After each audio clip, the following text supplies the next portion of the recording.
Now, I am going to try my best to not put on my smug face, okay? It's not going to happen. No, I'm not going to do it. No, I'm going to stop. This is the Arsenal Transfer Show.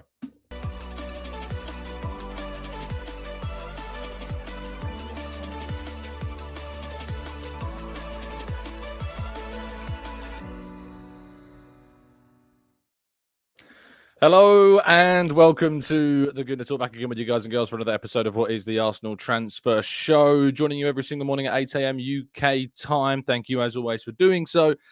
Very much appreciate your support and your listenership as well. I have to start by saying a massive thank you because goodness me, this community is awesome. Yesterday, of course, we reached our 500th morning episode. I'm still smiling. I can't get away with it. But it was a show in which I challenged people to see if we could reach 2,000 likes. This isn't the reason for my smugness, by the way. That will become very apparent when we get into the stories. But yeah, I challenged people to see if we could reach 5,000, goodness me, 2,000 likes on the episode, and we did it by midday. It took 4 hours to reach 2,000 likes, which is incredible, and showcases once again the magic of this community and how strong it is. And it ended up, I think, on like 2,600 likes or something crazy. And so thank you for the kind support that you continue to show onto the channel. It means a hell of a lot, and it is hugely appreciated. But I'm not going to take up too much of your time waffling on about that. We're going to get straight into today's stories. Good morning to those joining us in the chat box. Nordenov, Z, Clincy, Jose, Sweating Merlot, Blackshine, Glenn, Damien, Lee, Martin, Steve, Colin, Peekahoo, Josh, Temi, Dave, Abatundi, Knowledge, Martin, James, Jiti, Paul, Amira, Simple Unity, Rich, Daniel, Jakob, Adagoke, Paul, Tony, Carl, and plenty more of you guys and girls as well. Thank you, as always, for tuning in. You are incredibly appreciated. And yes, without any further ado, do help us reach 1K. We're not going to get greedy. You know, I know that 2,000 likes is definitely in our arsenal, if you like. But we're not going to get greedy. And the target every day is 1,000 likes on the videos. And we're going to continue that. I know Gooner Greg here says I can see a 2,000 a day every day incoming. But no, we're not going to get, too arrogant, too egotistical about this. We know where we stand. We know what we are. And 1,000 likes a day is a brilliant challenge and a brilliant target that we've continued to reach and continue to do, and we're not going to take that for granted. So if you could drop a like on the video and help us to our 1K every single day, we would definitely appreciate that. Right, let's jump into today's stories, shall we? And I'll tell you why I'm feeling smug this morning. Our under 18s yesterday sadly lost, but it's their final preseason game ahead of the new season. Jack Wilshere's side, of course, going to be featuring plenty of new faces, new names that we'll have to become much more familiar with to understand and learn about them. We're going to be interested to see how Max Dalman gets on, of course, this season as well. He's probably the star of that side, the most well-known figure in that team now after Chido Obi Martin is going to Manchester United. So looking forward to another under-18 season, seeing how they get on, see who's going to start making the breakthrough, and if indeed we can get any more exciting talents to start raving about in our chat boxes. Meanwhile, Arsenal's senior side, as you all well know, will be playing at the Emirates Stadium this afternoon, or rather this evening, and taking on Bayer Leverkusen in it's just a friendly. The Emirates Cup is on Sunday. This is just the first friendly at the Emirates this summer. I do want to just make it very clear. Obviously, I'm going to be at the game tonight working as usual, and I do want to say that for those that are going to the game tonight, stay safe. For those of you that aren't aware of what's been going on in the UK of late, it's obviously horrible, and we're continuously seeing these awful people destroying people's lives, sadly. And there's supposedly said to be quite a lot of demonstrations that inevitably, sadly, as we are, so often seeing, are likely to erupt into something worse. And I don't know if there's any in London. or where in London, if indeed there are any going on. But if you're going to the game tonight, please stay safe. Please go with people.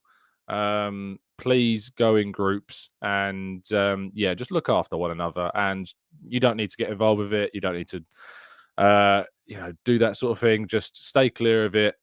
Look after yourselves and stay safe if you're going to the game tonight. Of course, there is expected to be a significant policing presence. I don't know if that means that there's going to be any impact on the policing at the game. It's something that I've definitely thought about in the hours leading up to it.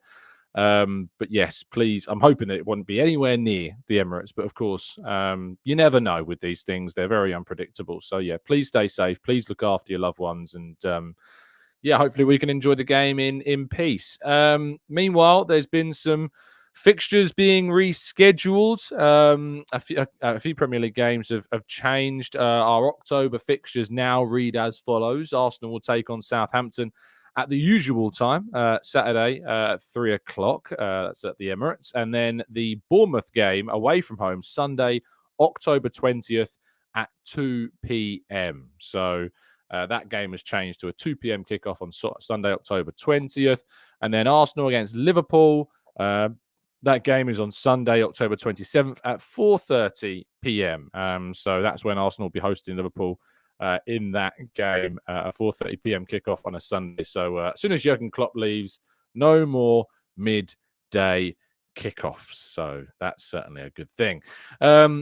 Wolves are said to be considering Ramsdale and Sam Johnston as potential goalkeeping options. Alex Cook of TalkSport reporting this story, and I don't know what's going to happen when it comes to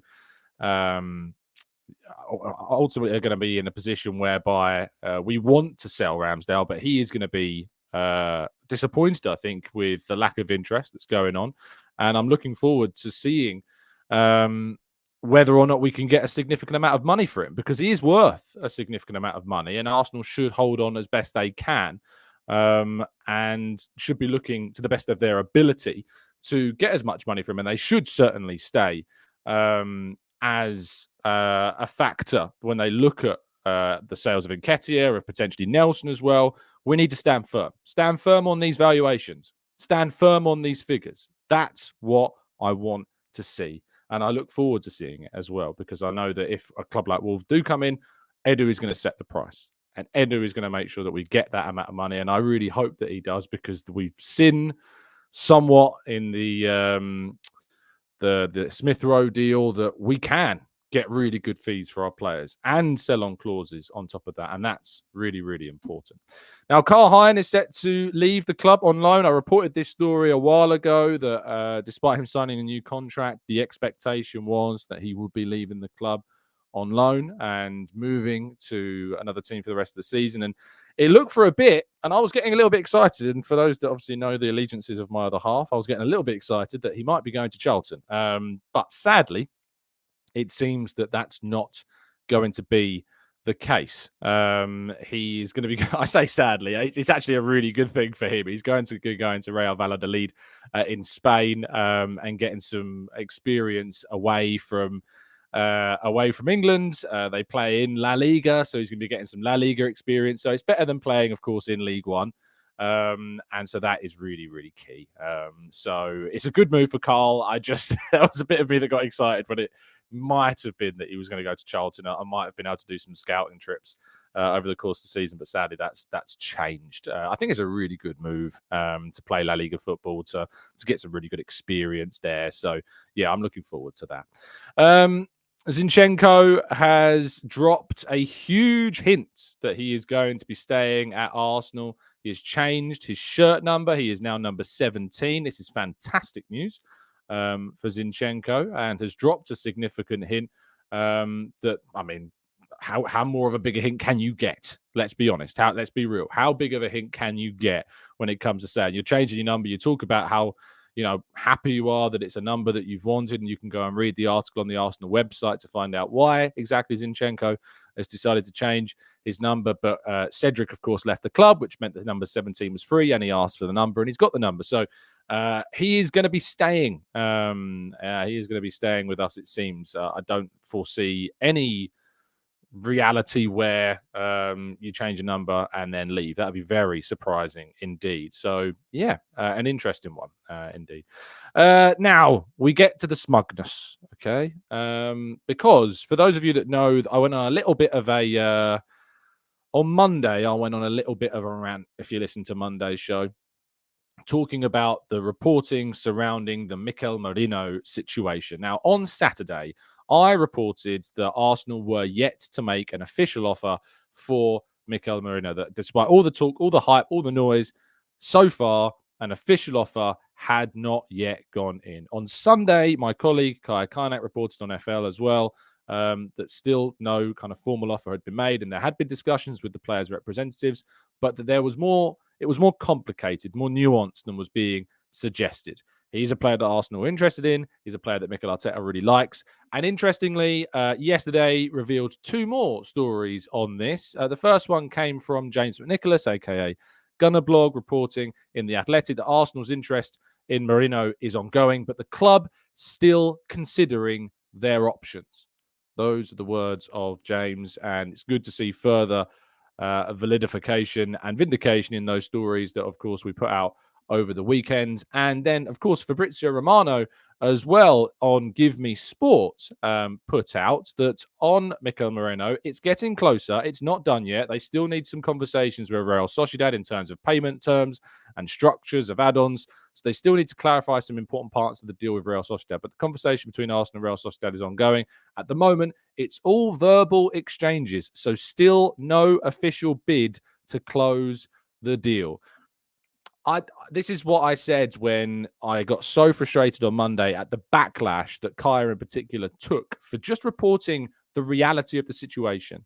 And the reality of the situation is that Arsenal, yes, are interested, but it is so not as, closed and cut as what some people have previously been talking as if it is closed and cut, because it's not.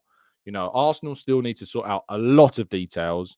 A lot still needs to be agreed. And, this is a situation, hopefully, that will develop into a deal, because I want Mikel Merino to arrive at Arsenal. I really do. But it was good to see further clarification surrounding the whole situation with Mikel Merino, hence my smugness this morning, of which I believe to be entitled to, because usually I wouldn't be. But the situation was that there was a lot of very agitated and people that took it too far in social media, as people so often sadly do, on Monday and on Sunday afternoon. And so that was really, really important to do. Too Late to Trifecta says, it comes across like you're having a go at your audience, mate. I mean, if people can't be willing to accept criticism like I accept it at the same time, that's on them, mate. Because if I'm putting out, and a lot of time and effort goes into to getting stories, to sourcing information, you put the information out there and then get battered for it, to then later see that information get validated by others, I think you're absolutely entitled. Don't be a wet blanket. Don't take it, and back yourselves is what I'd tell you. Now, if you need backing, of course, on your digital devices, go no further than NordVPN. Of course, will provide you the safety and security that you need online to give yourself that revalidation in your security on your laptop, on your tablet, or indeed your mobile device as well. If you go to nordvpn.com /Gooner, of course, that is, to get a significant discount off a 1 or 2 year plan. And with that 2 year plan, you get 4 months extra free and up to 20 gigabytes of eSIM data as well. The details, of course, are down in the description. So go and click on the link. If you're not happy with the deal for whatever reason, you get a 30-day money-back guarantee. Who can say any fairer than that, which is really important. And of course, change your geolocation on any of those devices that I've mentioned to hop over digitally anywhere else in the world is such an important factor to have on any of your devices in 2024. If you've not got a VPN, don't go out and risk it with a free one. Make sure you get a really good, solid service, which NordVPN provide for you as always. So a massive thank you to Nord once again for supporting the channel. That's nordvpn.com/Gooner. Right, let's go to part 2 and your questions right after this.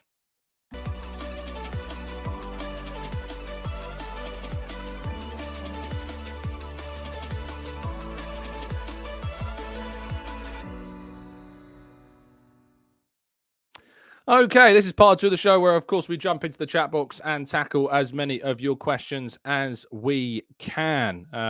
So we're going to tackle some of these. Michael says, "Morning, Tom. Where can I find you tonight? I wanted to buy you a 500 episode pint score prediction. I'm going 2-1 Arsenal, travelling from Doncaster for the first time of many games in this season." Michael, I'm working, so I sadly will have to politely decline your very kind and generous offer of a pint this evening. But I am usually around the Emirates about 2 hours before kickoff. You can obviously find me on social media or whatever and send me a note. But I'm usually around the Emirates about 2 hours before kickoff because I need to then go in and start working. So there you go. But again, just to double down on what I said earlier on, and of course, with Michael letting us know that he's going to his first game, there's going to be a lot of families going with their kids for the first time tonight at the Emirates. And of course, at the moment in the UK, there is a lot of unrest. So please stay safe.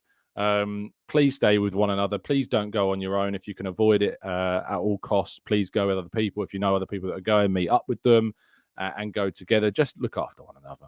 Stay safe, stay well, stay happy and respectful, as we always say at the end of the shows. Mr. Robert says, "Working? That means 2 pints." Yeah, you wish, mate. You wish.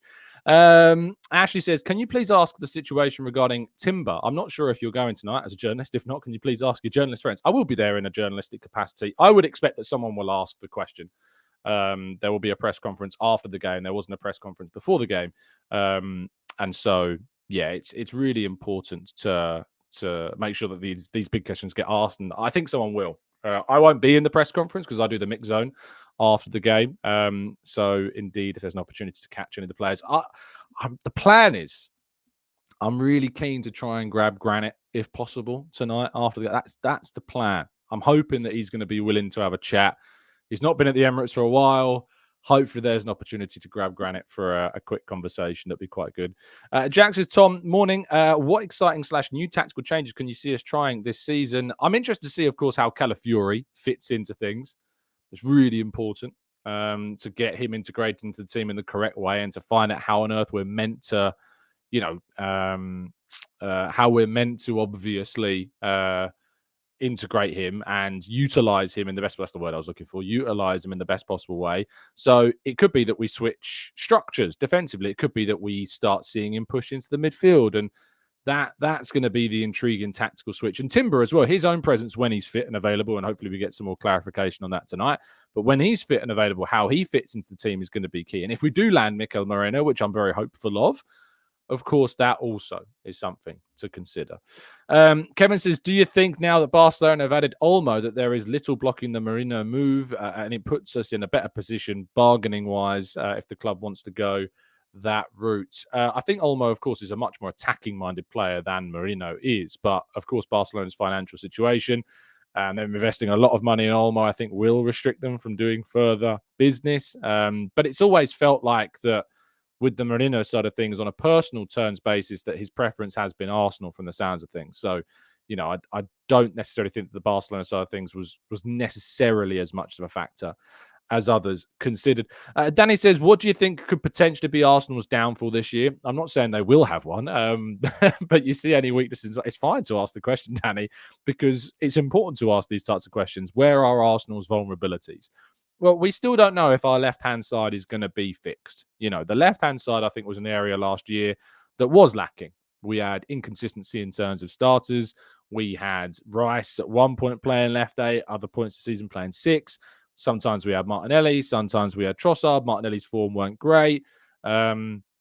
And the left-back position was often an area that was targeted by opposition sides. So the left-hand side continues to be a question mark until we see that the investment that we make into that area with Calafiori, potentially with Merino, changes that. So let's see if indeed that does change. But that is still the area that I'd look at and go, that could be a weakness of this side next season. Ben says, "Do you think that anyone we sign from now on will struggle given how little time that they will have to learn Arteta's system? Do you think this is poor squad planning?" Not really. No. I mean, at the end of the day, Arsenal's squad situation has always shown to have late signings. Like Tomiyasu joined on deadline day, transitioned very well. And I think in his debut performance, he played like a few days or at least a week after that he arrived and was very impressive after signing on deadline day. It's not poor squad planning because at the end of the day, you have opportunities that grow up at different points during the window. Sometimes different opportunities for different types of players aren't available at the beginning of the window. And it's better that you get the right players at any point in the window rather than a player for the sake of it earlier in the window. Fuad says, Tom, when Gunnerblog says look at the other options, do you think they are waiting to see if a higher profile centre mid is available before triggering the Merino deal? It's only good practice to make sure that you don't miss out on something better. I would argue that Merino, despite being a player that I rate highly and think is a good signing for Arsenal to make, I think there is a scope for, it's not even scope for, I look at it as a short-term type deal. I look at it as a player that comes in and provides quality in the immediacy, but isn't the long-term solution to Arsenal's central midfield needs because that player hasn't materialised in the market at the moment. So absolutely feel what I think that is what James has found out and what he's alluding to a degree as well. Sophia says, hi, Tom. Hope you're well and also stay safe tonight. Thanks, mate. Does Zinni staying mean less playing time for Miles Lewis-Skelly? Have a good evening. I think Zinni staying, of course, we've seen Skelly be used as an inverted left back in pre-season. He is more to me a midfielder. Of course, him staying means that he's going to fulfill minutes that maybe would have been there for Skelly to have. But that's not necessarily entirely a bad thing. He hasn't signed a new contract. It's not like he's, extending his deal unless that miraculously happens or materializes soon. But he has 2 years left on his contract. Miles Lewis-Skelly is only 17 years of age. There's still a long, long way to go for Skelly to start, still breaking into the team. David says, hi, Tom. What do you think will happen with Saka and the new players coming back, of course, from their extended holidays? They might be on the bench tonight. We saw Havertz, Gabriel, Martinelli all come off the bench against Man United, despite coming back just days earlier. So they might be on the bench for this game and they might get some minutes off the bench as well. Carl says, hi, I don't follow the transfer window very closely. So if we get Mikel Merino soon, who would be the next target? And will it only be one more? I'm not counting backup goalkeepers. I think that there is an expectation that Arsenal are still very interested in adding a forward player. It could be reliant upon moving Eddie Nketiah out. That could be part of the scenario that needs to happen before Arsenal move for a forward player. But I would expect, if I was, as I say, a betting man, and I'm not, but if I was, I would be putting money on 2 more signings, including Merino, before the end of the window is what I would hope for. It's never a guarantee, but it's certainly what I'd hope and feel as though Arsenal want to do as well. Hashtag Danny says, Xhaka is the only ex-player I still follow in my 15 years of following this club. If any player needs inspiration on how to turn around things to get a great example, he is that. Can't wait to see him today as well. He'll get such a good reception. And for a player, of course, that went through what he went through and dealt with the abuse that he went through that ultimately led to him snapping. And I've never said that I vindicate those actions, but certainly understand those actions. And for those that still find it hard to forgive him, I think maybe don't be so offended by someone that's had so much abuse towards an unborn child of theirs that eventually snaps when their own supporters start booing and baying for blood inside a stadium when you're being substituted. I understand his anger, and he certainly paid it back in his performances following that point as well, and helped us become a team that we are, of course, today. And Danny says, are you worried if we don't win any major trophies in the next few years that our stars will start to look elsewhere? I mean, the next few years. I mean, if Arsenal don't win anything in the next few years, something's gone horribly wrong, in my opinion. And I wouldn't blame them if in the next 3-4 years Arsenal still haven't won a trophy. That would be a humongous disappointment, a massive underachievement if Arsenal don't manage to win something in the next few years. So Nicholas says, Tom, why does the Premier League refuse to do like other leagues and reschedule games around the European competitions to help keep those teams and those players rested? They don't have as much of a, what's the word? Desire, I suppose, like the Portuguese league does and other leagues do, to give their teams their best competitive options in Europe better opportunities. So yeah, I struggle to see how that or when that will ever change, because they've never shown a willingness to give our European competitors any kind of help in terms of the fixture schedule. It's just never come into the thought process. Corey says, Tom, do you think Hein will ever be promoted to a first-team player, or do you think that we are just loaning him to get him seen and to push for a move? Well, of course, Arsenal have Raya, they have Ramsdale. I expect Ramsdale to be replaced if he leaves. And then you've got a young guy called Tommy Setford, who we've just signed, who I imagine would potentially fulfill that third goalkeeper spot if Hein leaves. Maybe it'll be Lucas Nygaard. But for Hein, he needs to play. And if he doesn't play and doesn't start to get these minutes now, I doubt he'll ever be able to convince anybody that he is going to be that guy. So this is a really big year for Karl Hein. If he has an excellent season in La Liga, who knows? Maybe we bring in a short-term backup for Raya, and replace Ramsdale, and maybe he takes the number 2 spot next season. But he has to perform this year, and it is a big, big year for him. Boss says, if we paid Nico Williams' release clause, do you think he would come? I thought the Arsenal project was very interesting. The problem is with Nico Williams is not just the release clause, but it's the wages that he's also on. He's on a humongous amount of money at Athletic because they're a club, of course, that don't tend to spend too much on transfers because they have a Basque-only policy at the club, which is shown to be an incredible achievement by Athletic. And Nico Williams' release clause might be very accessible for a team like Arsenal, but if they've not got the feels, they've not got the senses or the vibes from the player that he'd be willing to move to them, they won't activate that release clause. Also, when you activate release clauses, the player isn't forced to move. They don't have to go. It is still up to the player whether or not they want to make that switch. So it's always worth pointing that out. Jale says, Tom, where are the scarves, mate? It's been ages. The scarf, there is this big empty space behind me, and it does feel weird it not being there, but it'll become very clear why there's no scarves. I know they've not been there for a long time. They've not been able to be there for a while, but it will become clear eventually. Throughout the season, it will become clear why they're not there. Prediction for tonight's game, says Ben. I think it's going to be a really competitive game, actually. It's not going to be easy. I wouldn't even be surprised if we didn't win, to be fair, because, of course, we're still waiting for some of our key players to get back. And Leverkusen are an excellent side, as was proven last year. I think it'd be great to see like a 2-2, 3-2 Arsenal.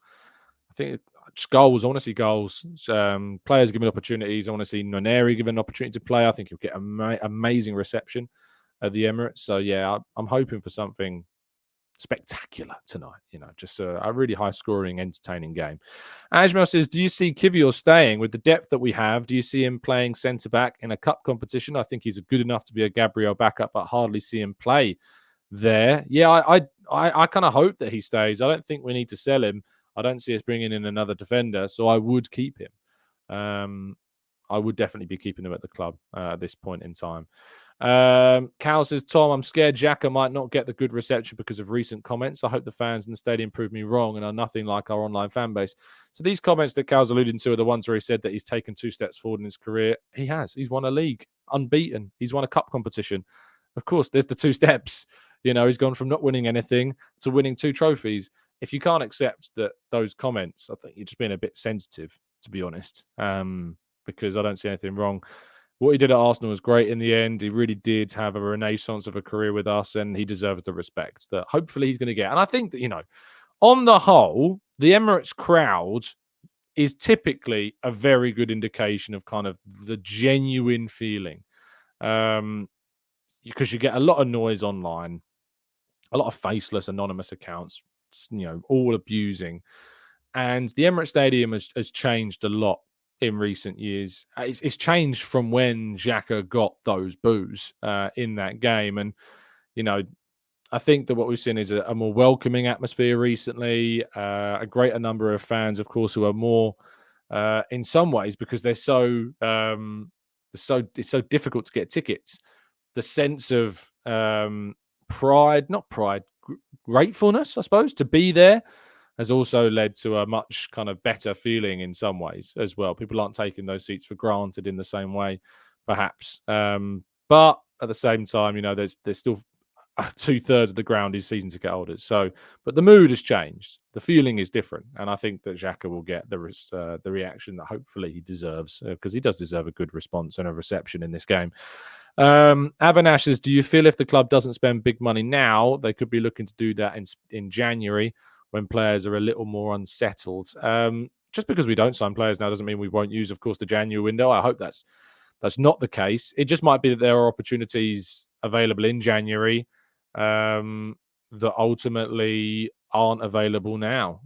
It might be that those scenarios change. So I suppose we're going to have to be patient on that one. Anyway, we're going to bring the show to an end there. I went for a long show yesterday, so we'll cut this one at the usual half-hour point. Thank you so much, everybody that's tuned in. Really appreciate your time, as always. Do drop a like on the video and subscribe to the channel if you're new around here, with those notifications turned on so you never miss a show. For the third time tonight, I will say and reiterate the point once again. If you're going to the game tonight, if you're in and around the London area, please stay safe.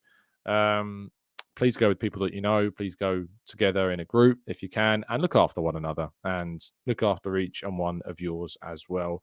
Hopefully this situation gradually does come into an end and justice prevails. We can keep fingers crossed. But thank you for listening. Do drop a like, subscribe if you're new, and I will see you all on the next one. And as always, up the Arsenal.